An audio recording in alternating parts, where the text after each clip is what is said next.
gjithë të lekët e vjedhur rishpërndan për blerë njerëz, po s'mund blesh një popull, nuk mund ta blesh gjithë popullin. Prandaj unë e bona ky shvillim thirrjen për intelektualët, për artistët, për punojësit e medias, për njerëzit e ndershëm, reagoni më çdo ditë, nuk është e zemë se Sali Berisha nuk jeton më, zemë se Partia Demokratike ka gabim. Po pse kështu do rrinë me tash? Nuk është vetëm Partia Demokratike opozitë, ka edhe shumë parti tjera. Qartë. Mëse dalim aty me karrige për të rrit kredat personale politike, bashkëpunojmë forcat dhe të themi stop. Sa është gjënov, janë 750.000 pensionistë nuk kapin punën e muajit në Shqipëri.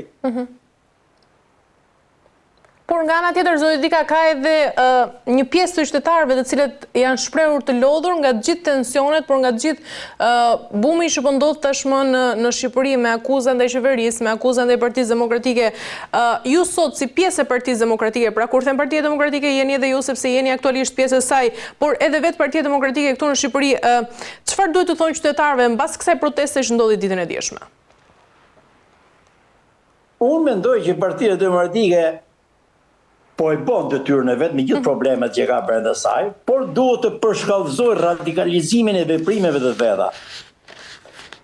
Me fjalime është lodh si demokrati si qytetari ndershëm. Duhen veprime. Unë t'je i bën në koment edhe doktor Berishës, edhe ja the shapur, se du t'jem gjithmonë i ndershëm me veten time dhe me njerëzit që më rrethojnë. Doktor dhe shkoj qeveri po vjedh haptës, edhe opozita do t'i bëj veprimet më radikale me haptës. Unë t'isha deputet, po t'kisha fitu, do i kisha propozu kolegëve të mi, urdhëroni zotin ngunjomi në grevurie aty mrena në parlament, dhe do shikoni ju se si antarët e Partisë Demokratike, demokratët e bazës, gjithë qytetarët e ndershëm, edhe të maj, do t'kishin mbush radhët e tyre tek çadrat e Partisë Demokratike përballë parlamentit. Por kur shohin që deputetët morën rrogët, ndjekin intereset e tyre, dikush edhe bizneset e tyre, se me thënë drejtën, ti je opozitar, do të kesh 2-3 biznese, do të ecin mirë, do thotë që ke shkeli çiksyu nga ana tjetër e lumit. Edhe për këto të opozitës se kam vrejtje. Qartë. Unë ka mundësin me këtë hapësirë publike që ju më krijon, ju falenderoj gjithë ato punonjës medie që demonstrojnë integritet moral para shoqërisë. Të gjithë ato zëra opozitare, edhe jashtë-partijak. Duhet të ngrihen në dobit shoqërisë tyre, të familjeve tyre, të armës të vendit tonë. Nuk është mirë të shesim ishurit për të bërë çoka politike. Nuk është mirë të shemi portën e Durrësit që është afeksion, është dobi ekonomike, dobi strategjike. Është çdo shqiptar ka kaluar me port. Ta shemish pse se do bëjmë një port turistik. Në Dubai, ato shekët nuk kanë shem një kacollë llamarinësh me bot Dubai, para kanë bërë larg.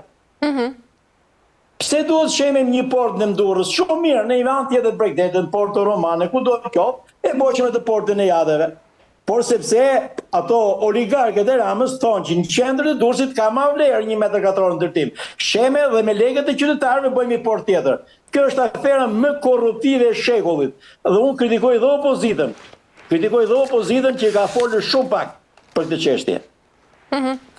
Zoti Dika, në fakt do doja të ndalesha tek një tjetër zhvillim, tek rasti i zonjës Belinda Palluku, pra zëvendës kryeministres. Kryeministri Edi Rama vetë ka deklaruar ditën e djeshme se kuvendi nuk do të shqyrtojë kërkesën e SPAK deri në vendimin e gjykatës kushtetuese. Ju si e keni parë të gjithë të zhvillim ndaj zonjës Palluku dhe nga ana tjetër, a mos ndoshta po vendoset këtu një precedent ku shumica parlamentare i vendos një pauzë, po e them në thonjza drejtësisë, sa herë që çështja prek pushtetin? Shiko më i zoj, veprimi zonjës Palluku nuk duhet më rishkputur. Ajo është produkt i një sistemi të tërë që është kryu në këtë qeveri që mund të themi me plot gojën. Kjo po në rezulton një qeveri vagabondash. Kjo nuk po vjell, kjo po dhunon, kjo po merr me forcë gjërat. Nuk don me ditë fare që ekziston ligji, që ekziston populli. Sa kohë dënosh opozita, këto duhet të rkisnin SPAK-un. Kur drejtësia po vepron dhe duhet ta falenderoj, ato janë herojt të vërtet tani të shqiptarëve, a me ndikimin e faktorën ndërkombëtar, a duke parë që është mush Kuba, ka arritur thika në kocë dhe ato janë bërë përshqend, duhet mbështet nga çdo shqiptar, nga çdo parti politike, jo t'i vemi kundër. Ato tani më ngjajnë si një hajdut i kapur në flagrancë dhe asnjë keni pa një hajdut të arrestohet pa bërë rezistencë ndaj forcave të policisë. Dhe unë ato i shoh si rezistencë e fundit që bëjnë për të mos u dorëzuar drejtësisë. Por nuk kanë rrugë dalje. Janë si peshku në grep, nuk kanë katigën, ne kanë filispohen në vetë, shkojnë katë temë. Qartë. Por nga ana tjetër, zoti Dika, është vetë kuvendi ku përmes shumicës refuzon të shqyrtojë edhe kërkesën e SPAK, pra në gjithë të fazë të hetimit. Apo shndrohet ndoshta kuvendi nga organi kushtetues në një mburoj politike për të gjithë anëtarët e qeverisë dhe pikërisht për rastin e zonjës Balluku? Po kjo shpjegohet shumë lehtë, Mojzoj. Unë nuk e kam njoh mirë, unë njoh mirë politikën, po jo prapaskenët e politikës. Këto 3 muaj që erdhën në Shqipëri më shërbyen shumë për të pa disa immoralitetet pa llogariqme që kanë politikën shqiptare. Aty Edi Rama krenohet me atë shifrën kam 83-84 deputet, por nuk është i ndershëm, sepse ka ato numra 10-15 deputet vinë nga bota e krimit. Njerëz anonim që s'kan dhënë asnjë lloj kontributi në fushën e politikës kanë startuar politikë si një rrufë në qiell të hapur, dhe janë futur në parlament. Dhe njerëz me kontribute, njerëz me kualitete janë në Shqipëri është bler vota.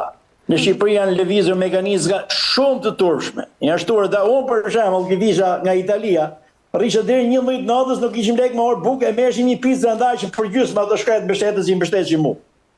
Kurse ato shkojnë në hajën darkën gjutë kalit, thot populli, me peshk. Ato shpërndashin 100-200 euro për votë. Kanë lëviz çantët me para në për qytet.